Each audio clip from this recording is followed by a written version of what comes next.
தமிழகமெங்கும் கிளைகள் கொண்ட Annamal institute of hotel management and hospital management படிப்பில் சேர்வதற்கான அட்மிஷன் நடைபெறுகிறது.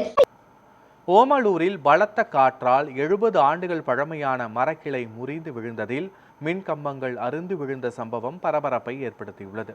சேலம் மாவட்டம் ஓமலூரில் பலத்த காற்றின் காரணமாக 70 ஆண்டுகள் பழமையான குல்முகர் மரத்தின் பெரிய கிளை முறிந்து சாலையில் விழுந்தது. இதனால் மின் கம்பிகள் அறுந்து தரைப்பகுதியில் மின்சாரம் பாய்ந்ததால் பொதுமக்கள் அச்சத்துடன் அலறியடித்து ஓடினர்.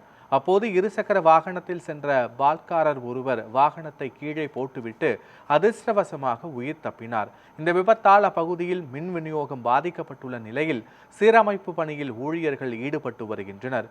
இதையடுத்து மரத்தை முழுமையாக அகற்ற வேண்டும் என பொதுமக்கள் கோரிக்கை விடுத்துள்ளனர்.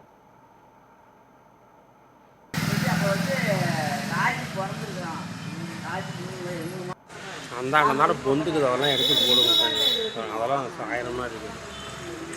இதுமாதிரி ரொம்ப நாளாக இருந்து 1000 கீழே ஜூம் போனீங்கன்னா